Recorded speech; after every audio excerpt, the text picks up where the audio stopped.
तो जब हम संतों का संग करते हैं तो ये मन को आराम मिल जाता है, मन की थकान उतर जाती है। महापुरुष इसी को दूसरी भाषा में कहते हैं, मन की मैल उतर जाती है।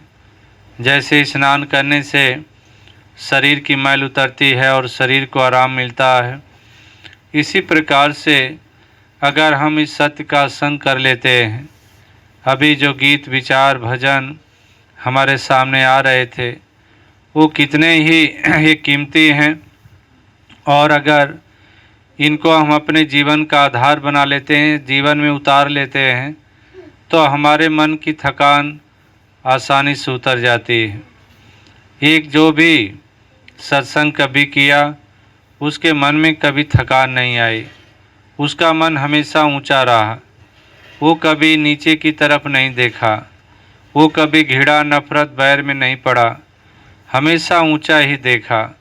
तो आओ सत्संगत, ये सत्संग की महिमा हमेशा से गाई गई है। संतों ने गाया, ऋषियों मुनियों ने गाया, यानी कि जिन्होंने इसका आनंद पाया उन्होंने गाया। और बात यही हकीकत भी है कि कोई भी चीज़ है जो खाएगा नहीं वो क्या उसको गा सकता है, केवल सुनी सुनाए बातें तो कर सकता है। कहीं पर कोई मीठा आम का जिक्र है तो किताबों में पढ़ा है कि बहुत सेहतमंद है, बहुत अच्छा है, वो उसको गा सकता है, तमाम लोगों को बता भी सकता है, लेकिन उसका एक आनंद नहीं उठा सकता। इसी प्रकार से संत महापुरुष जो सत्संग में अपने जीवन को अर्पित किए, जिन्होंने सत्संग को ही अहमियत दी, जैसे कबीर का जिक्र होता है, कहीं पर रविदास जी का होता है, तमाम संतों महापुरुषों का होता है। अभी निरंकारी मिशन में हम बाबा अवतार सिंह जी का नाम लेते हैं, बाबा बूटा सिंह जी का। बाबा अवतार सिंह जी किस प्रकार से संतों को हमेशा यही प्रेरणा देते रहे कि अगर सुख पाना है तो एक सत्संग को अपना जीवन बनाओ, सत्संग से ही सारे सुख मिलते हैं। और उन्हीं लाइनों को हम गाते भी हैं कि सत्संग में सारे सुख मिलते हैं। ये ऐसा दरिया है, ऐसा समंदर है कि जहाँ से जो चाहे वो पा सकता है। तो आओ सत्संगत, ये महिमा सत्संग की रही है, तो आज यहाँ भी ऐसा ही आनंद प्राप्त हो रहा है। अगर कोई चैन से मन को लेकर के बैठे, मन गैर हाजिर है, तो फिर कैसे उसको आराम मिलेगा। लेकिन अगर हमारा मन यहाँ शामिल रहता है तो फिर ज़रूर इसको आनंद मिलेगा, क्योंकि ये ऐसी दरिया है, ऐसी ठंडक है जहाँ पर मन की तमाम मैल उतर जाती है। मन की मैल उतर जाती यानी कि मन अभिमान से हट जाता है।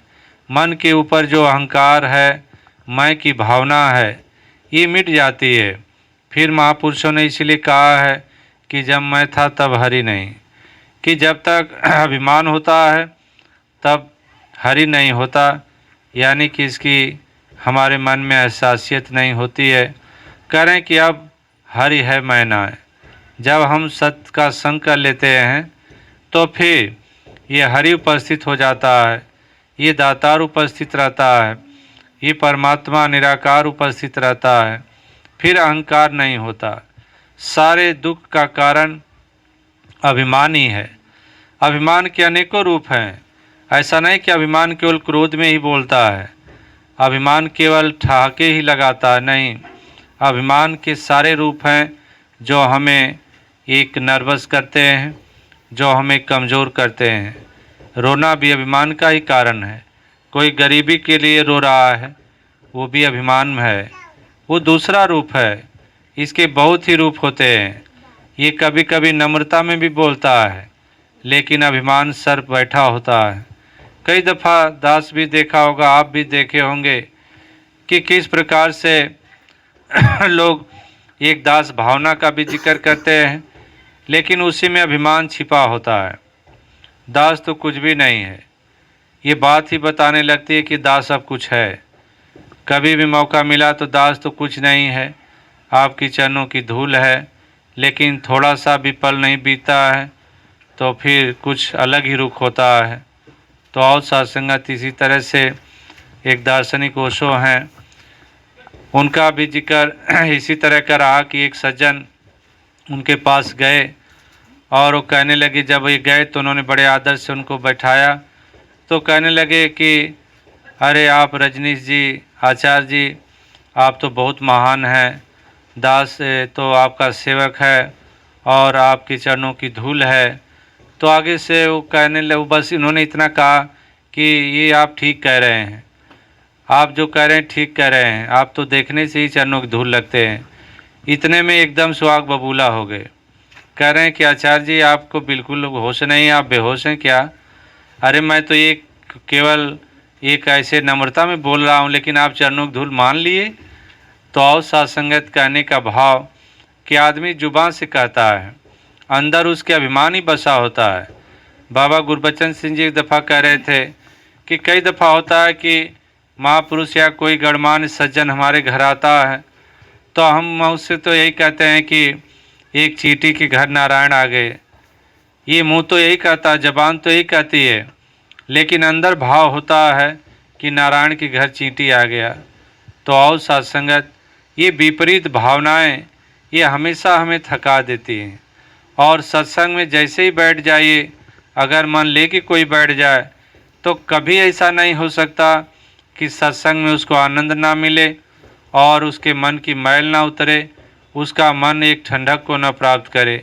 मन ही अगर गैर हाजिर है तो अलग बात है, लेकिन अगर मन हाजिर है तो ज़रूर मैल एक उतर जाती है।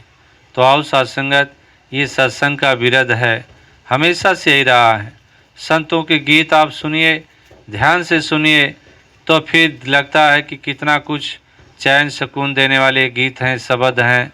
तो आओ सत्संगत, यही अरदास प्रार्थना कि दातार हर किसी को ऐसी समझ आए, सभी इस सत्संग में बैठकर ऐसा ही आनंद उठाएं। और आप सभी को मालूम है कि मिशन का नाम अलग है। मिशन मतलब उद्देश्य होता है, आइडियल ग्लोबल स्पिरिचुअल मिशन। तो आइडियल का मतलब आदर्श होता है, ग्लोबल का मतलब कि पूरी धरा के लिए, और स्पिरिचुअल मतलब आध्यात्मिक, मतलब हमारी आध्यात्मिकता ऐसी हो जो सारी धरा के लिए हो, सबके लिए हो।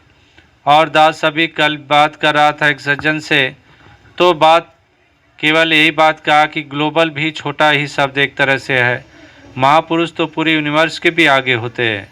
जो होश वाले होते हैं उनके लिए यूनिवर्स भी छोटा ही होता है, उनके लिए दातार एक का कोई सीमा नहीं। लेकिन फिर भी हम मानव हैं, हमारी अपनी एक सीमा है शरीर की, तो हम एक धरा की बात करते हैं। इसलिए महापुरुषों ने कहा कि वसुधा यानी कि धरा अपना परिवार है। वैसे तो महापुरुषों का परिवार ये समष्टि है, ये होल यूनिवर्स है, ये संपूर्ण सब कुछ जो भी जो दिख रहा जो नहीं दिख रहा सब अपना ही है। लेकिन मिशन का उद्देश्य यही है कि पूरे धरा पर प्रेम हो, भाईचारा हो, आपस में मोहब्बत हो, सभी एक दूसरे के लिए एक इंसान बन के जिएँ, कोई किसी के लिए हैवान न बने। ये बात संतों महापुरुषों की है। तो यही एक सोजी है और इस सोजी पर आप सभी काम कर रहे हैं। तो यही अरदास प्रार्थना की दातार हर किसी को ऐसी शक्ति बख्शे ताकि हमेशा हमारी ये सोजी कायम रहे, हर पल हमारे अंदर ये भाव रहे कि यहाँ पर कोई भी बैर करने का कारण नहीं है। हो सकता है कभी कहीं से कड़वाहट भरी आवाज़ें आती हैं तो उसको भी हम एक उसी तरह सुन लें कि ये भी इस हरि दातार की कृपा है और सुनने से मजबूती ही आती है। तो आओ सत्संगत, आप सभी को जैसे पुराने समय में जिक्र होता है कि बाबा अवतार सिंह जी, बाबा बूटा सिंह जी संतों महापुरुषों को कहते थे कि महापुरुषों आप जहाँ से गुजरोगे हर कोई आपको तरासेगा, हर कोई आपको एक प्रयास करेगा देखने का कि वाकई में आप जो मिशन आपका उस पर आप आगे बढ़ रहे हैं या नहीं बढ़ रहे हैं, हर कोई आपको तौलने का प्रयास करेगा। तो यहाँ पर भी यही है, आप सभी आप ये न सोचें कि आप चंद लोग बैठे हैं। कईयों के मन में अभी कल ही एक सज्जन आ गए, तो जैसे वो आए तो दास तो पहले ही समझ गया कि इनके कदम क्या करने आए हैं, तो उनसे बोला कि धन दातार। तो वो आगे से हंसने लगे और जब कुछ समय करीब घंटा भर बैठे उसके बाद दास ने कहा कि महात्मा जी आप अपना उद्देश्य बताएं, किस उद्देश्य से पधारे हैं।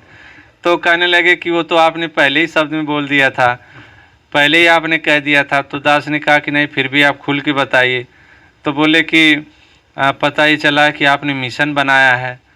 तो हम वही देखने आए थे और वो आते आते पता चल गया, बिना पूछे पता चल गया। तो और सत्संगत कहने का भाव कि ऐसे कदम छुपे तौर पर भी लोग आपके सामने आएंगे, तो अपनी जो पहचान है जो संतों वाली, वो पहचान को बाबा अवतार सिंह जी कह रहे थे कि हमेशा कायम रखना। ये नहीं कि ये तो मेरा विरोधी है, ये नहीं कि ये तो पहले मेरे से प्यार करता था अब नफरत करता, नहीं, उसको भी हमें वही आदर भाव वही प्रेम देना है। तो आओ सत्संगत, यही संतों का रुख होता है। संत महात्मा कभी भी किसी से घृणा नफरत बैर नहीं करते, ये साधु का पहला लक्षण होता है। उसके बाद सारे लक्षण साधु के वजह से, तो सत्यता यह है कि साधु के कोई लक्षण ही नहीं होते, साधु विलक्षण होता है। लेकिन फिर भी अगर कोई पहचानने के लिए कदम बढ़ाए तो फिर प्यार नम्रता यही साधु के लक्षण सबसे पहले सामने आते हैं। तो आओ सत्संगत, आप सबसे भी दास हमेशा पर्सनल भी आप सभी से कभी बात होती है तो दास यही कहता है कि हमें हमेशा अपने आप को संभाले रखना है, प्यार में ही जीवन को बिताना है। तो इस सत्संग का यही मकसद है। आइडियल का मायने कि जहाँ पर कोई रेजिस्टेंस नहीं, जहाँ पर कोई विरोध नहीं, जहाँ पर सभी अपने हैं, ना कोई बैरी ना ही बेगाना, सगल संग हमको बनियाई। तो इस भाव को हमने जीवन में जीना है और इसी का एक सहारा लेकर आगे बढ़ना है। इस हरि दातार अभी इन्होंने उस धुनी की लाइनों में कुछ इन्होंने काम कर रहे थे, तो ये कहने लगे कि अब तो हमें ऐसे शब्द रखने हैं कि दातार में सब आए, निरंकार भी इसी दातार में आए, साकार भी इसी दातार में आए। तो और सत्संगत कहने का भाव कि अब ये दातार ही है, सब कुछ यही है। वो अलग बात है कि सारे नाम इसी के हैं, लेकिन हम इसका नाम दातार के रूप से जाने हैं। तो इसी दातार में सब कुछ देखते रहें, सबको इसी दातार में देखें, ऐसी अपनी दृष्टि बना लें। सत्संगत प्यार से कहना, धन दातार।